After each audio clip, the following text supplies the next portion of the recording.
রাত গভীর হলে গ্রামটা ঢেকে যায় ঘন কুয়াশায়। বাতাস থেমে যায়, চারিদিক নিস্তব্ধ।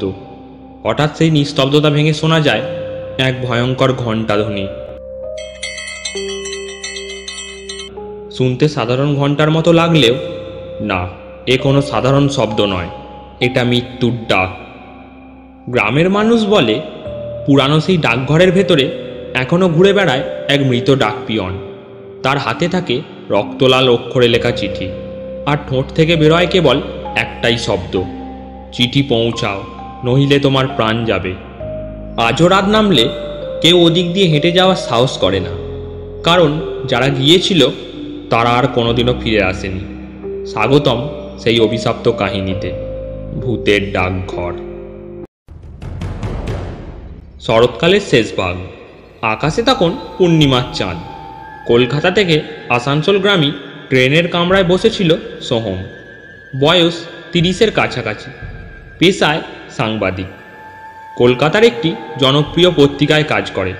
তার রিপোর্টিংয়ের বিষয় সাধারণত সমাজ আর রাজনীতি হলেও ব্যক্তিগতভাবে তার এক অদ্ভুত নেশা ছিল, ভূত, অলৌকিক, অজানা রহস্যর গল্প খুঁজে বের করা।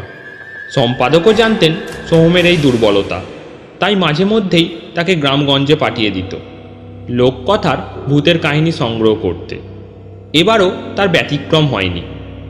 আজই খবর এসেছে বর্ধমান জেলার একটি প্রত্যন্ত গ্রামে একটি ডাকঘর নিয়ে নাকি অদ্ভুত কিছু ঘটনা ঘটছে। পুরানো ডাকঘরটা বহু বছর আগেই বন্ধ হয়ে গেছে, কিন্তু গ্রামের লোকেরা বলে রাত হলেই সেই ডাকঘরে নাকি ঘণ্টাধ্বনি শোনা যায়, চিঠির কাগজ উড়ে বেড়ায়, আর ভেতর থেকে কারোর গোয়ানি শব্দ আসে। কেউ কেউ আবার দাবি করে ডাকপিয়ন বিপিনবাবুর আত্মা নাকি আজও সেখানে ঘুরে বেড়ায়। এই গল্প শোনার পরই সোম ঠিক করে ফেলেছিল যেতে হবে। সম্পাদকও খুশি হয়ে তাকে রওনা করলেন রিপোর্ট সংগ্রহের জন্য। ট্রেন তখন হুগলির পর ছুটছে। জানালার বাইরে ধূসর চাঁদের আলোয় কুয়াশার পর্দা নেমেছে। সোহম চশমাটা খুলে চোখ মুছল। পাশে বসা এক বৃদ্ধ তার দিকে তাকিয়ে হাসলেন। কোথায় যাচ্ছেন বাবু? সোহম হেসে বলল, একটা রিপোর্টের কাজে, বর্ধমানের গলিস থানার কাছে একটা পুরানো ডাকঘর আছে শুনেছেন? বৃদ্ধ হঠাৎ চুপ করে গেলেন, মুখের হাসি মিলিয়ে গেল। বেশ খানিকটা নীরবতার পর ফিসফিস করে বললেন, ওই ডাকঘর নিয়ে যাবেন না বাবু, ওখানে যারা বেশি ঘাঁটাঘাঁটি করে তারা ফিরে আসে না ঠিকঠাক।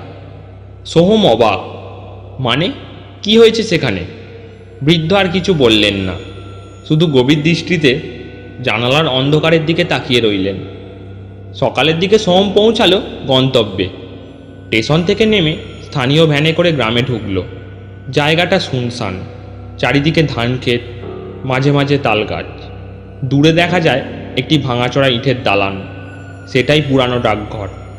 গ্রামের মোড়ে কয়েকজন মানুষ চায়ের দোকানে বসেছিল। সোহম গিয়েই তাদের সঙ্গে কথা শুরু করলো। আপনারা কি জানেন ডাকঘরটা কেন বন্ধ হয়েছিল?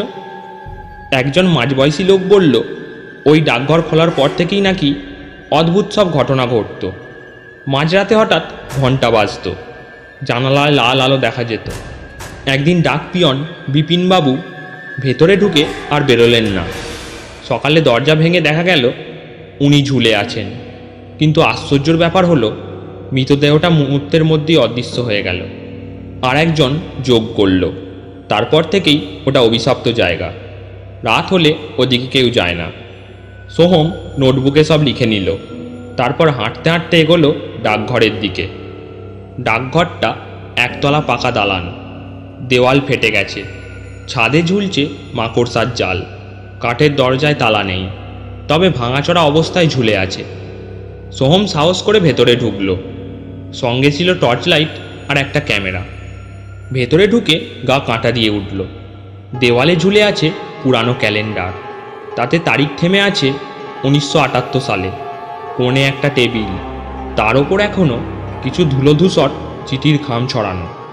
সোহম একটা খাম তুলে দেখল, আশ্চর্য, কাগজটা একদম নতুন, যেন কালি লেখা হয়েছে।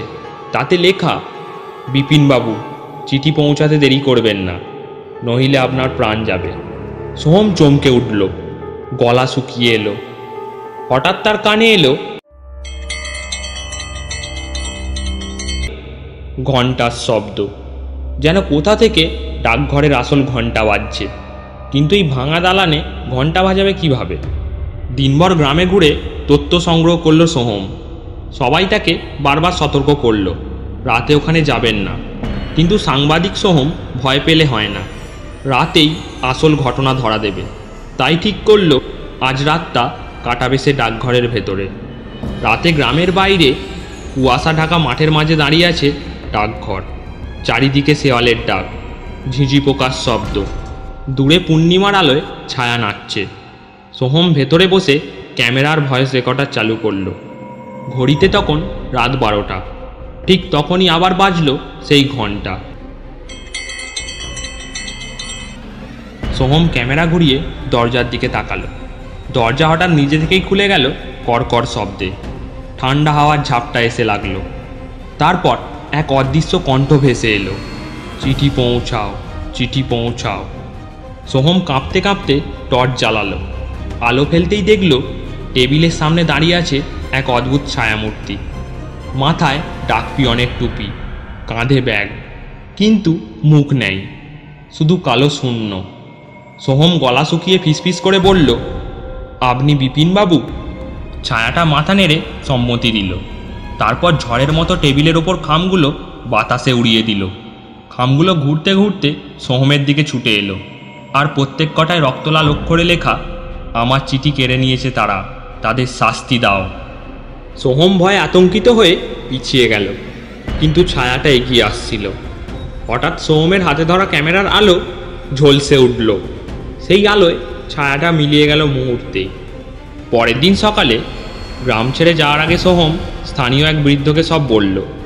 বৃদ্ধ দীর্ঘশ্বাস ফেলে বললেন, আমরা জানি বিপিনবাবুকে মেরে ফেলা হয়েছিল। ওই ডাকঘরে দুর্নীতির খেলা চলতো, অনেক কালো টাকা আর বেআইনি চিঠিপত্র যেত। বিপিনবাবু সেটা ধরে ফেলেছিলেন, তাই এক রাতে তাকে ফাঁসিতে ঝুলিয়ে খুন করা হয়। কিন্তু দেহ? সোহম প্রশ্ন করল।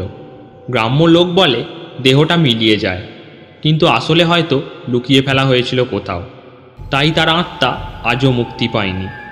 সোহম তখনই ঠিক করল এই কাহিনী লিখবে, শুধু ভূতের গল্প নয়, এর পেছনের অন্ধকার ইতিহাসও তুলে ধরবে। কলকাতায় ফেরার আগে সোহম শেষবারের মতো ডাকঘরে গেল। হাতে ক্যামেরা, কলম আর খালি সাদা খাম। ভেতরে ঢুকে সে খামটার মধ্যে লিখল, বিপিনবাবু, আমি আপনার সত্যটা প্রকাশ করব, আপনার আত্মা শান্তি পাক। খামটা টেবিলের ওপর রাখতেই হঠাৎ এক ঠান্ডা হাওয়ার ঝাপটা বইল। টেবিলের ওপর রাখা পুরনো খামগুলো একে একে মিলিয়ে গেল। সোহম দেখল সামনের দেওয়ালে ভেসে উঠল বিপিনবাবুর ছায়া। এবার আর ভয়ানক লাগছিল না। ছায়াটা ধীরে ধীরে হাসল, তারপর স্নান হয়ে অদৃশ্য হয়ে গেল। ঘণ্টার শব্দ শেষবারের মতো বেজে উঠল। তারপর ডাকঘরটা আবার নীরব হয়ে গেল। কয়েকদিন পর পত্রিকায় প্রকাশিত হলো সোহমের লেখা রিপোর্ট, ভূতের ডাকঘর সত্যি নাকি ইতিহাসের অভিশাপ। গোটা শহর জুড়ে চর্চা শুরু হলো। প্রশাসনও নড়ে চড়ে বসল, পুরানো খুনের কেসটা খতিয়ে দেখল। কিন্তু সোহম জানত এই রিপোর্ট শুধু খবর নয়, এটা এক আত্মার মুক্তির গল্প। তবুও মাঝে মাঝে রাতের বেলা নিজের ফ্ল্যাটে বসে সে যখন কলম চালাতো, হঠাৎ যেন দূর থেকে একটা ঘণ্টাধ্বনি শুনতে পেত।